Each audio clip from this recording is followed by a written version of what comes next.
वरणो रघुवर विमल जसु दायक फल चारि। अपने अपने घर की सब काहू को पीर। तुम ही पीर सब घरन की धन्य धन्य रघु वीर वीर रघुवीर प्रिय। सुमिरि समीर कुमार अगम सुगम सब काज कर कर तलु सीधी विचार। जय भारती मृदुल जय भारत जय जय माता तुलसी। वंदनीय बुंदेली धरा के जय जय बाबा तुलसी। पूदना हम चाहते प्रभु चरित सिंधु अपार में। करो पार बेणा सार दे बन कर तरणी मझधार में। तुलसी सीता राम कहु दृढ़ राखहु विश्वास। कबहु बिगड़त ना लखे राम कृष्ण के। लेत सदा सुधि दीन की सहज दया के धाम। जननी जनक प्रभु दास के जय श्री सीताराम।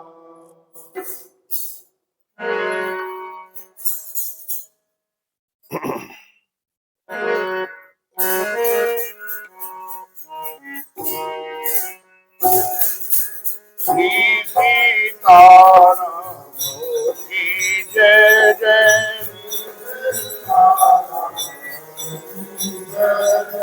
श्री सीताराम की जय जय।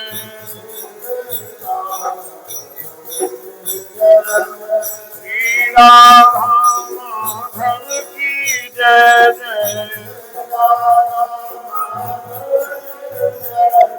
श्री राधा माधव की जय जय। श्री सीताराम की जय जय।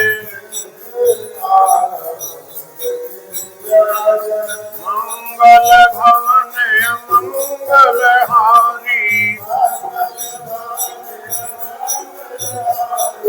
प्रभु दशरथ गिर बिहारी। जग मंगल गुण राम राम के। रानी मुकुट धन धर्म धाम के। जय जय जय हनुमान गोसाई। कृपा करो गुरुदेव की नाई। राम राम रघुनायक जय जय।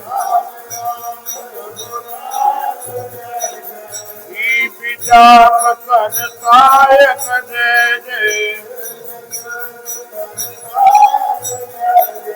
कृष्ण कृष्ण यदुनायक जय जय।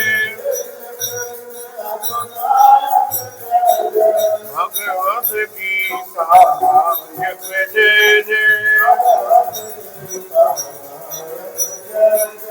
भगवद गीता नायक जय जय। भरत लक्ष्मण रिपुसूदन जय जय। भरत लक्ष्मण रिपुसूदन जय जय। श्री हनुमंत राम की जय जय। श्री सीताराम की जय जय। श्री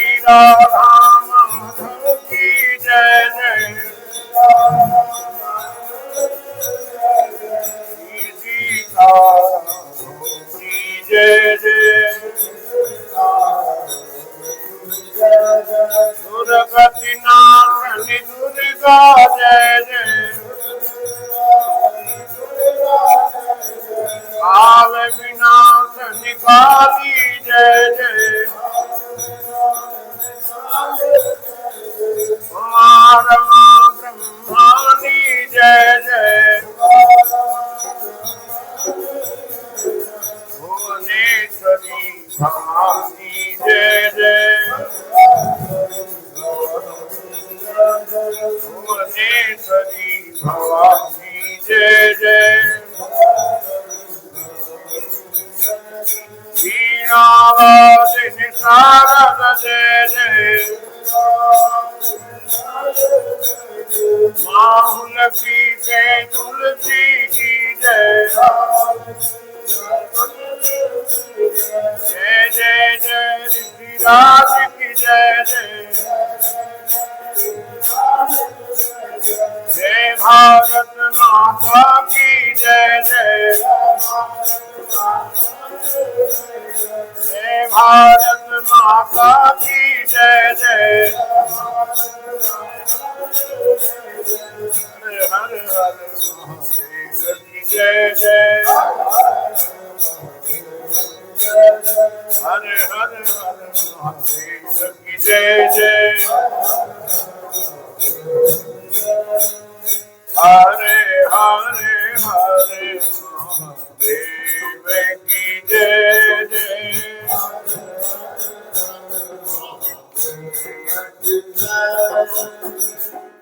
बोलिए सच्चिदानंद भगवान ऋषि मार्कंडेय महाराज, श्री हनुमान जी महाराज, कार्तिक महात्मा, नमः पार्वती पतये।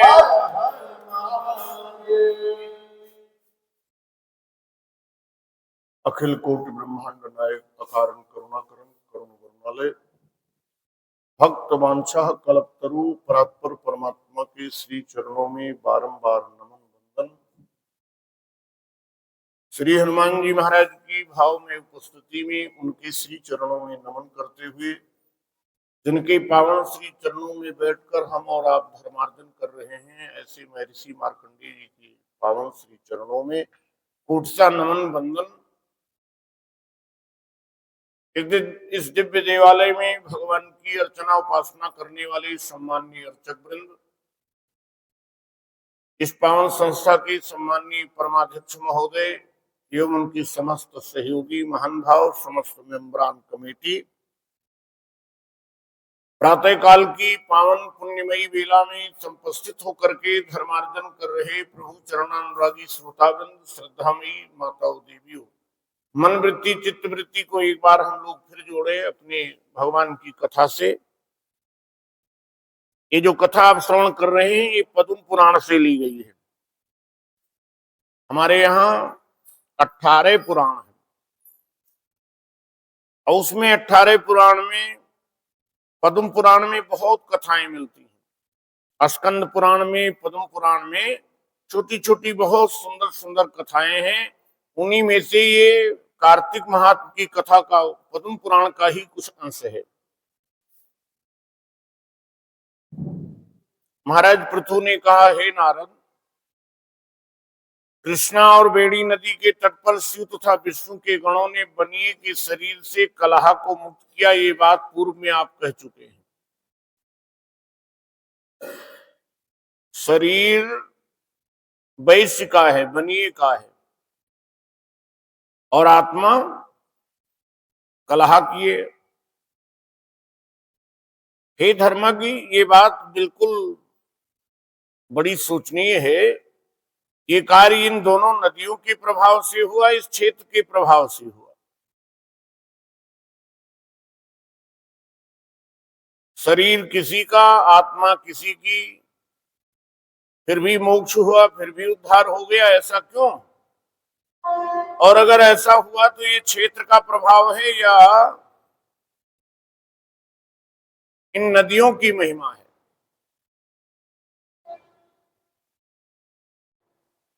क्षेत्र का भी प्रभाव होता है।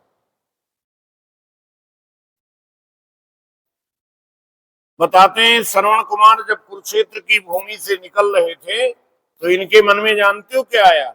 इन्होंने कहा हम बिना मतलब माता पिता को कंधे पर लादे हुए चल रहे हैं। क्यों? बोले महाराज कुरुक्षेत्र भूमि की ये महिमा थी। माता पिता को रख दिया। पिता ने कहा बेटा एक काम करो। क्या? बोले यहाँ की थोड़ी मिट्टी उठा लो। और मिट्टी उठाया, और मिट्टी जब उठाए और उसको साथ में रखें तो उनके मन में आवे हम बिना मतलब ही सेवा कर रहे हैं, ऐसे कर रहे हैं, और मिट्टी अलग रख दें तो वो प्रभाव खत्म हो जाए। क्षेत्र की अलग अलग महिमा है। हमें अयोध्या में एक सन्यासी महापुरुष मिल गए एक बार श्रीधाम अयोध्या में, और वो स्नान करने जा रहे थे। मैं स्नान करके निकल रहा था, आ रहा था। उन्होंने एक बड़ी बढ़िया बात कही। कहने लगे प्रहलाद जी ऐसे लग रहा है जैसे अयोध्या में वैराग्य के परमाणु मिल रहे हैं। आनंद आ गया, माने इतना वैराग्य मन में उमंगित हो रहा है, तरंगित हो रहा है। और आपसे मैं निवेदन कर दूं, हर क्षेत्र अलग अलग, हर क्षेत्र की महिमा है। श्री धाम वृंदावन में यदि जाएं और हृदय में प्रेम उत्पन्न ना हो तो समझिए कि अभी हमारी यात्रा अधूरी है, अभी हमारी साधना अधूरी है। माने वहां जाने के बाद में मन इतना प्रेम से लबालब भर जाए, उठते बैठते चलते फिरते श्री राधा श्री राधा, और ऐसे भजन होता रहे, प्रेम में उमंगित मन हो जाए। अयोध्या धाम में जाने के बाद मन में वैराग्य आ जाए तो समझना अब हमारी साधना। काशी में जाने, काशी ज्ञान की भूमि है। काशी में जाने के बाद में व्यक्ति के जीवन में ज्ञान आना चाहिए, बोध होना चाहिए। ऐसे तो बोलिए क्षेत्र का प्रभाव है या नदियों का प्रभाव है? नारद जी ने कहा कृष्णा नाम वाली नदी भगवान श्री कृष्ण का शरीर है और वेणी साक्षात महादेव का शरीर है। इनके संगम का महात्म ब्रह्मा जी भी वर्णन नहीं कर सकते हैं। जहां ये दोनों नदियां कृष्णा और वेणी मिली हैं, कृष्णा भगवान श्री कृष्ण का शरीर है और वेणी भगवान महादेव का शरीर है, और जहां दोनों मिलते हैं उनकी महिमा, उनकी उस जगह की महिमा, उस संगम की महिमा तो ब्रह्मा जी भी नहीं कह सकते। अब मैं इनके उत्पत्ति का वर्णन कहता हूं, ये नदी कैसे हो गई। हमने एक दिन आपको कथा में सुनाया था कि जब मैं यहाँ आया और रहने लगा तो मेरे मन में एक विचार आता था कि सब नदियां तो सुनी गई हैं, पर मारकंडा नदी का क्या महात्मा है, मारकंडा नदी के रूप में कैसे। बड़ी जिज्ञासा थी और बाद में मिल भी गया। मारकंडे जी ने कुरुक्षेत्र में मारे गए जो लोग हैं, इनके उद्धार, इनके कल्याण की कामना के लिए शंकर भगवान की उपासना तपस्या की। कालाम इधर पहाड़ी पर बैठ करके भगवान शंकर जब प्रकट हुए तो कहा प्रभु गंगा जी आपके सिर पर है और गंगा की एक धार मुझे दे दो, मैं कुरुक्षेत्र के क्षेत्र में जहां युद्ध हुआ है वहां जाकर के इसको प्रवाहित कर दे, ताकि वहां के मारे हुए लोग, जो मरे कटे लोग हैं, उनका भी कल्याण हो जाए। भगवान शंकर ने कृपा की, गंगा जी को दिया, और गंगा जी को लेकर के मार्कंडे जी कुरुक्षेत्र, देखो ये नदी जहां से चली नदी के रूप में तब तक है जब तक कुरुक्षेत्र का युद्ध क्षेत्र नहीं आ जाता। उसके बाद खेतों में ये नदी समाप्त हो जाती है। हमारे यहाँ नदियां कहीं से निकलती है और कहीं जाकर उनकी सीमा समाप्त होती है। ऐसे ही महाराज नर्मदा निकलती है अमरकंटक से और समुद्र की खाड़ी में उनकी सीमा। पर मारकंडा नदी तो केवल कुरुक्षेत्र की सीमा तक, कुरुक्षेत्र के क्षेत्र में प्रांगण जैसे आए हैं यहीं से बस वो नदी की विकास तत्व समाप्त हो गया है। शंकर भगवान नदी के रूप में भगवान कृष्ण नदी हो गए। क्यों? इनके उत्पत्ति का वर्णन कहूंगा, तुम सावधान मन से सुनो। चाक्षुष मनवंतर के प्रारंभ में ब्रह्मा जी सह पर्वत के सुंदर शिखर पर यज्ञ करने का निश्चय कर करके सब देवताओं तथा शिव विष्णु जी के सहित यज्ञ की सामग्री लेकर उस पर्वत के शिखर पर गए। एक बार भगवान ब्रह्मा जी ने निश्चय किया, एक बहुत बड़े यज्ञ का अनुष्ठान किया। मनवंतर बदल गया है। इस समय मनवंतर जानते हो कौन सा चल रहा है? वैवस्वत मनवंतर चल रहा है। और चाक्षुष मनवंतर जब चल रहा था, ये तब की पुरानी कथा है। ब्रह्मा जी ने निश्चय किया और कि यज्ञ करेंगे। भगवान कृष्ण को उसमें यज्ञ का यजमान बनाया गया। नहीं, वो जो है ब्रह्मा जी को यजमान बनाया गया। निश्चय किया कि हम यज्ञ करने जा रहे हैं।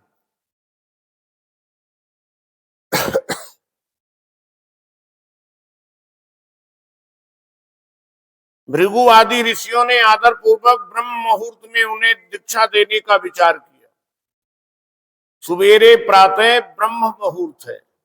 ब्रह्म का मतलब होता है परमात्मा, जिसे हम लोग भगवान राम कहते हैं, भगवान नारायण कहते हैं, भगवान शिव कहते हैं। हमारा वेदांत उसको ब्रह्म कहता है। राजा जनक जी ने जब राम जी को देखा तो कहते हैं कि देखते ही रह गए। विश्वामित्र जी से पूछा, ये कौन है? अरे बोले महाराज, ये तो आप बताओ कौन है। बोले हमें लगता है कि जिसको हम लोग ब्रह्म कहते हैं, ब्रह्म जो निगम नेतिक ही गावा, उभय भेष धर की सुइयावा।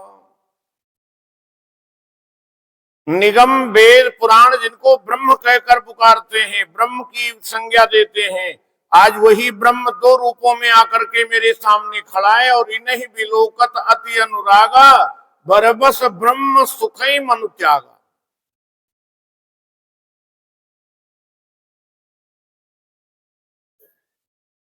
लक्ष्मण जी ने निषाद से कहा है, जब ज्ञान उपदेश कर रहे थे निषाद राजा को लक्ष्मण जी, तो जानते हो राम जी के संबंध में बड़ी प्यारी बात कही। बोले राम ब्रह्म परमारथ रूपा, राम ब्रह्म परमारथ रूपा, अभिगत अलख अनादि अनुपा, राम ब्रह्म परमारथ रूपा। राम जी साक्षात ब्रह्म है। अच्छा, ब्रह्म को पाना है तो ब्रह्म मुहूर्त में उठना पड़ेगा। ब्रह्म मुहूर्त कब होता है? बोले सवेरे प्रातः काल, सवेरे 4 बजे से ब्रह्म मुहूर्त प्रारंभ हो जाता है। ब्रह्म मुहूर्त में ब्रह्म को पाना है तो ब्रह्म मुहूर्त की साधना होनी चाहिए। ऋषियों ने कहा ब्रह्म मुहूर्त में प्रातः काल के समय में हम दीक्षा दे देंगे को, अपने ब्रह्मा जी को। यजमान है, इनको दीक्षित किया जाएगा। यज्ञ से पहले यजमान को दीक्षा दी जाती है।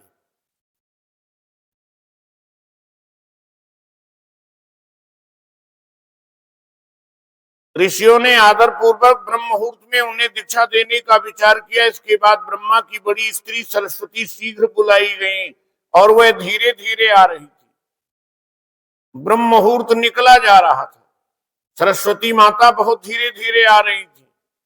अच्छा, हमारे यहाँ एक लोकोक्ति है, कहा जाता है शुभस्य शीघ्रम, शुभस्य शीघ्रम।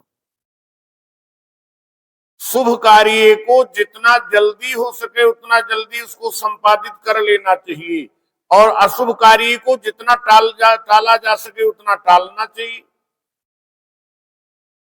बुलाया गया और ब्रह्म मुहूर्त निकला जा रहा था। सरस्वती माता धीरे धीरे आ रही थी। इतने में भृगु जी ने विष्णु जी से कहा, हे विष्णु, आपने सरस्वती को शीघ्र बुलाया था, वो शीघ्रता से क्यों नहीं आई? ब्रह्म मुहूर्त टल जाने पर दीक्षा कैसे होगा? तब भगवान कृष्ण ने कहा, यदि सरस्वती समय पे ना आ सके तो गायत्री को ही स्त्री मानकर दीक्षा विधान कर दीजिए। ब्रह्मा जी की पत्नी है गायत्री भी, और ब्रह्मा जी की पत्नी है सरस्वती भी। क्या ये गायत्री पूर्ण कर्म में इनकी स्त्री नहीं हो सकती? नारद जी ने कहा, महादेव जी ने विष्णु भगवान के वाक्य का समर्थन कर दिया।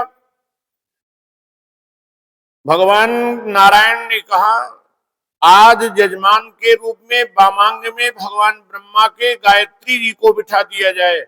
और शंकर भगवान ने इस बात का समर्थन भी कर दिया है। ये वचन सुनकर भृगु जी ने गायत्री को ब्रह्मा के दाहिनी ओर बिठा करके दीक्षा विधान और यज्ञ प्रारंभ किया। गायत्री को ऋषिगण अभी दीक्षा दे ही रहे थे कि उसी समय यज्ञ स्थल में सरस्वती आ पहुंची। ब्रह्मा के साथ गायत्री को दीक्षित देकर सपत्नी भाव से ईर्ष्या करती हुई क्रोध से कहने लगी। सरस्वती ने कहा, जहां अपूज्यों की पूजा होती है और पूज्यों की अप्रतिष्ठा होती है, वहां पर अकाल, मृत्यु तथा भय ये तीन निश्चित ही होते हैं।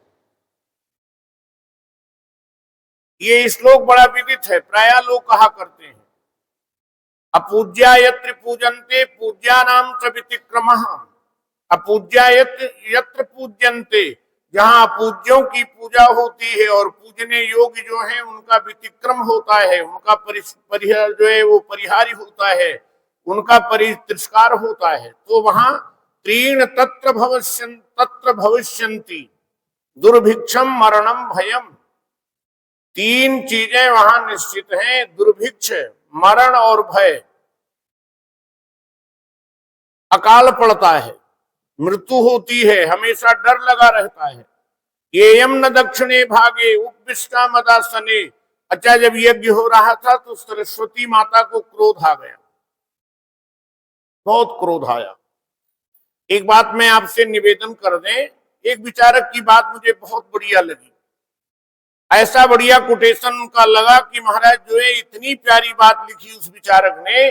कहते हैं जैसे हम लोग मंदिर जाते हैं और मंदिर जाते हैं तो जूते अपने कहां रखते हैं? जूते बाहर निकाल देते हैं। बोले जैसे अपने जूते, अपने पदत्राण हम लोग बाहर निकाल देते हैं, ऐसे ही हमें चाहिए कि जब मंदिर में जाएं तो जूतों की तरह विकारों को भी बाहर छोड़ दें।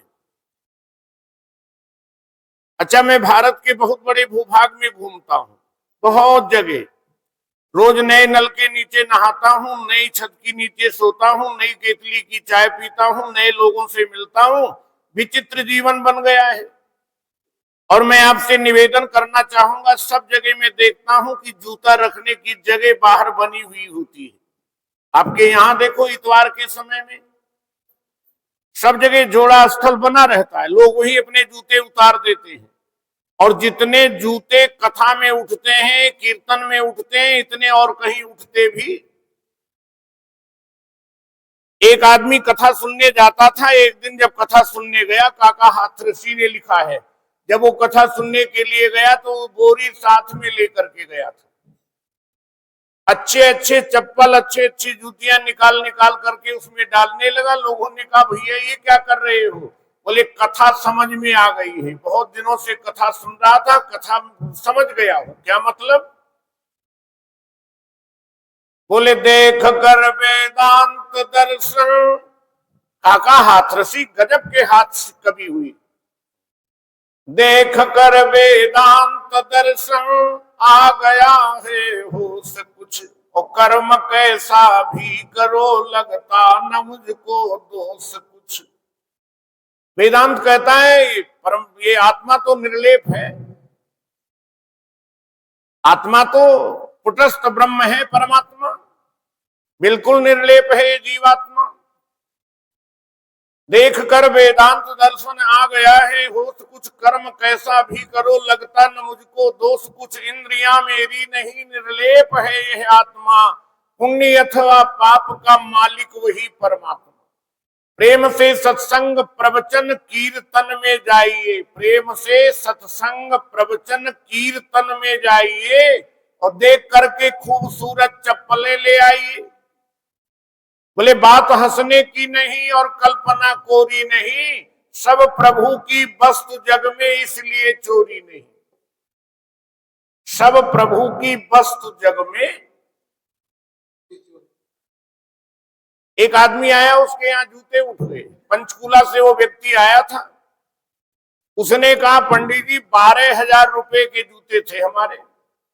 हमने कहा, भैया जब 2,000 में काम चल जाता है तो ये 12,000 का पहन के आए थे, बताओ।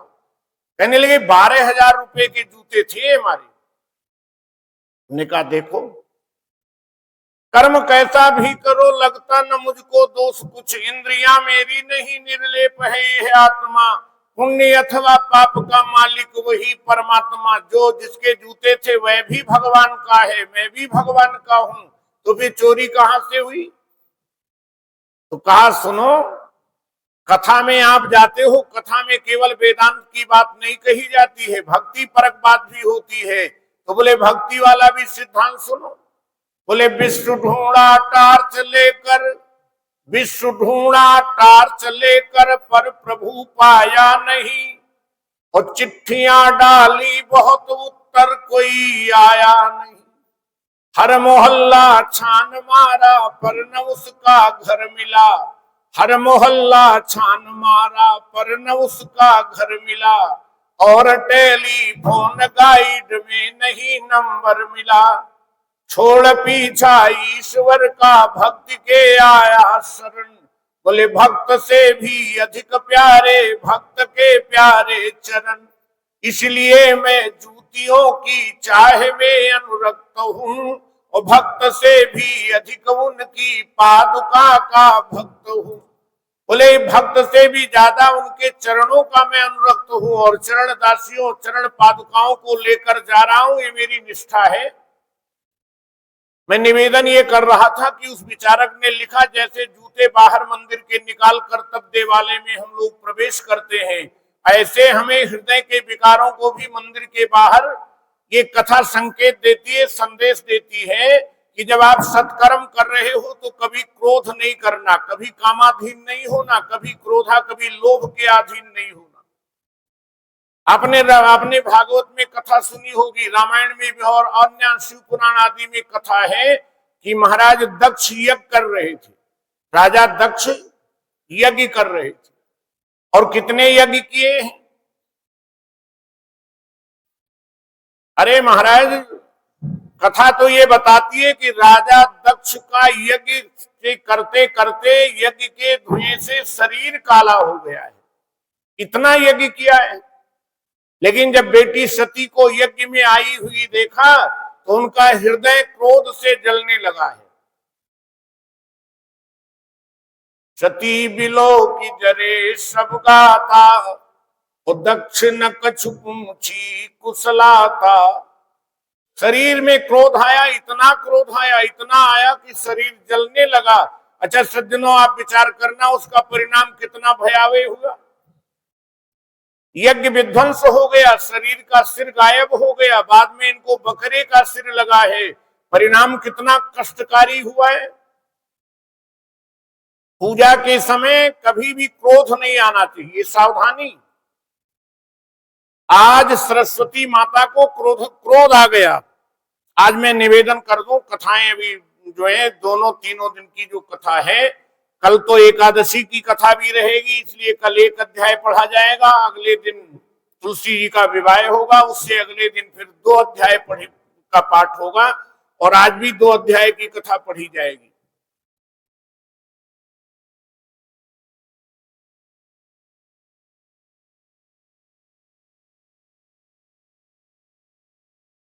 सरस्वती माता ने एकदम देवताओं को श्राप दे डाला।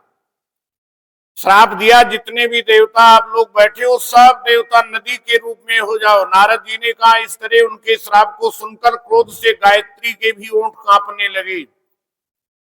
देवताओं के रोकने पर भी माता गायत्री ने भी सरस्वती को श्राप दे दिया। गायत्री ने कहा, ब्रह्मा जी जैसे तुम्हारे पति हैं वैसे हमारे भी हैं, अतः मैं तुम्हें श्राप देती हूँ, तुम भी नदी हो जाओ। नारद जी ने कहा, तब तो शिव विष्णु आदि देवता हाहाकार सब में मच गया, और सब देवता सरस्वती माता को प्रणाम करने लगे। कहा, हे देवी, जो आपने संपूर्ण ब्रह्मा आदि देवताओं को श्राप दिया है कि हम नदी जड़ रूप में हो जाएंगे, तो निश्चय ही तीनों लोक नष्ट हो जाएंगे, एक विधा समाप्त हो जाएगी। अविवेक से ये काम अवश्य हुआ है, अब इसे आप वरदान किए श्राप को वापस लीजिए।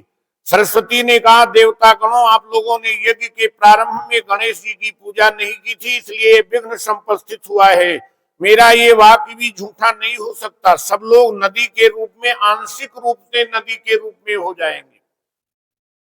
हम दोनों सौतें आपस में आंशिक पश्चिम वाहिनी नदी हो जाएंगी। नारद जी ने कहा, हे राजन, सरस्वती की ये वाणी सुनकर के विष्णु शिवादि समस्त देवता अपने अपने अंशों से नदी रूप में हो गए। विष्णु भगवान के अंश से कृष्णा और शिव जी के अंश से वेणी नदी, और ब्रह्मा जी के अंश से ककुदमती नाम की नदी हो गई। विष्णु भगवान के अंश से कृष्णा, शिव जी के अंश से वेणी तथा ब्रह्मा के अंश से कुकुदमती नाम की नदी हुई। सब देवताओं ने अपने अपने अंशों से जल बना करके प्रवाहित होने लगे। सब देवता सह पर्वत के निकट हजारों धाराओं से प्रवाहित हुए।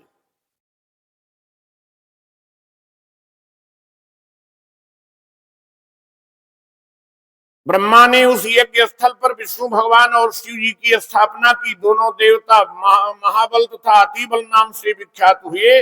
पाप विनाशक कृष्णा की उत्पत्ति वर्णन जो प्राणी सुने और सुनावे, वह श्री कृष्णा संगम के दर्शन और स्नान के फल को प्राप्त होता है। श्री पद्म पुराणे श्री कृष्ण सत्या संवादे भाषा टीका सहिते कार्तिक महात्म्य में चतुर्विंशो अध्याय समाप्त।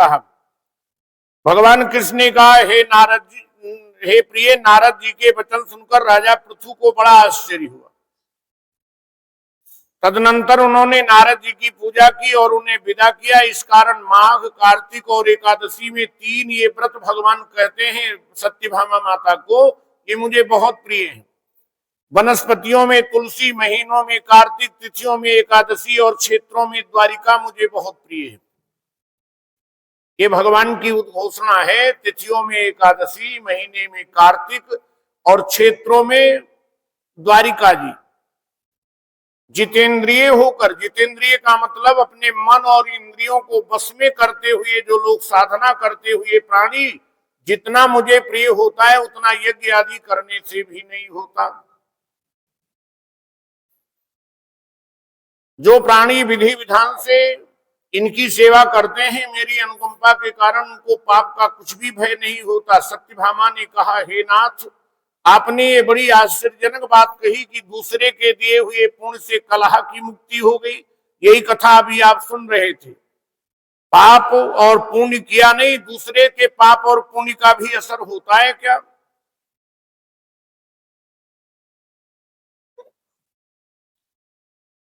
इस प्रकार ये प्रभावशाली कार्तिक के महीने मास का आपको इतना प्रिय है, पति द्रोह आदि पाप स्नान मात्र से पुण्य से नष्ट हो गया। दूसरों का किया हुआ पुण्य देने से प्राप्त होता है, बिना दिए हुए पुण्य किसी मार्ग से प्राप्त होता है क्या? आदमी किसी को कुछ दे नहीं, बिना दिए हुए कुछ मिलता है क्या? कबीरा संगत साधु की जो गंधी की बास। कबीरा संगत साधु की, कबीर साहब की वाणी में आया, सदैव परिवार में मांगलिक वातावरण बना रहे, ऐसी महर्षि मार्कंडेय जी के श्री चरणों में बारंबार निवेदन करते हुए श्री पद्म पुराणे सत्या संवादे कार्तिक महीने बोले, जो गंधी की बास, गंधी माने जो इत्र बेचते हैं, जो गंधी कुछ दे नहीं तो भी बास सुबास। इत्र बेचने वाला हमें कुछ देगा नहीं, लेकिन उसके साथ रहने से सुगंध मिलती रहेगी। ऐसे पुण्य आत्मा के साथ रहने से व्यक्ति को पुण्य मिलता है। पाप आदमी पाप करने वाले के साथ रहने से। सतयुग आदि युगों में ग्राम तथा कुलों का दिया हुआ पुण्य अथवा पाप मिलता था। कलयुग में एकमात्र कर्ता को ही पुण्य तथा पाप का फल अवश्य भोगना पड़ता है। अतिरिक्त पुण्य करने वाला प्राणी के छठे भाग को प्राप्त करता है। जीविका देने वाला, किसी को जीविका का साधन बना दिया है, तो जो जिसको रोजी रोटी मिली है, जीविका ग्रहण करने वाले के पुण्य के छठे भाग को भागी होता है। वो जो पुण्य करता है ना, जैसे बीमा कंपनियां होती है ना, उनमें एजेंट लोग होते हैं, वो बनाते हैं तो उनको कुछ अंश से उनको भी प्राप्त होता है। ऐसे ही जीविका कर देने वाले को पुण्य मिलता है। यदि अपनी तथा दूसरे की सेवा न कराए, इस प्रकार दूसरों के किए हुए पाप और पुण्य को प्राप्त होता है। ये नियम कलयुग में नहीं, कलयुग में एकमात्र कर्ता ही पुण्य और पाप का भागी है। इस विषय में एक प्राचीन इतिहास और बड़ा उत्तम, पवित्र और बुद्धिवर्धक इतिहास कहता हूं, उसे सुनो। अब इतिहास की कथा आपको हम कल सुनाएंगे, समय की मर्यादा अब समाप्त है। अभी भैया एक पर्ची दे गए हैं, वैसे तो कथा किनारे लग गई है, ये तो तभी पहले देना चाहिए। आप इस कार्तिक कथा को YouTube पर भी मार्कंडेश्वर मंदिर 99 कोड पर देख सकते हैं। आज की जो प्रसाद की सेवा बाबा के श्री चरणों में आई हुई है, ये प्रसादीय सेवा गुप्त रूप से आई हुई है। मैं ऋषि मार्कंडेय जी महाराज के पावन श्री चरणों में बारंबार निवेदन करता हुआ, प्रार्थना करता हुआ, गुप्त रूप से जो सेवा आई है, गुप्त रूप से महर्षि मार्कंडेय जी उनके खजाने भरे, उनकी श्रद्धा भक्ति गुप्त रूप से बढ़ाते रहे। ऐसी मंगल कामना के साथ इस श्री पद्म पुराणे भाषा टीका सहित कार्तिक महात्म्य में पंचविंशो अध्याय समाप्त है।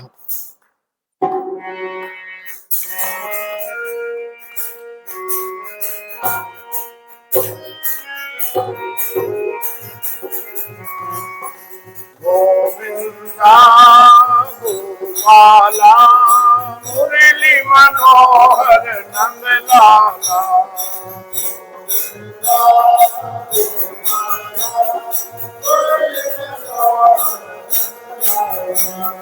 गोविंदा गोपाला मुरली मनोहर नंदलाला,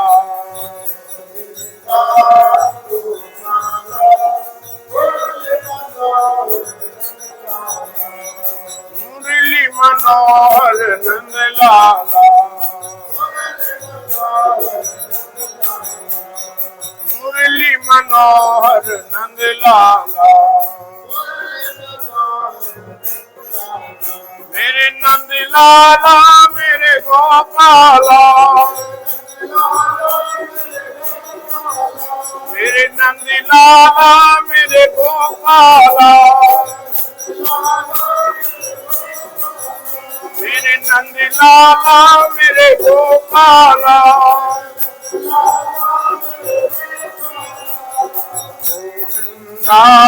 गोपाला मुरली मनोहर नंदलाला,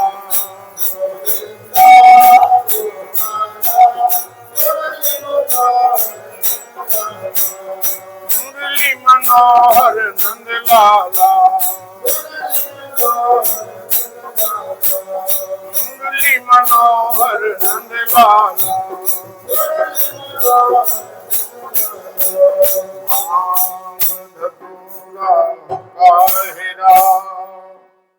उतर जाए प्रभात, नाम कुमारी नानका, चढ़ी रहे दिन रात।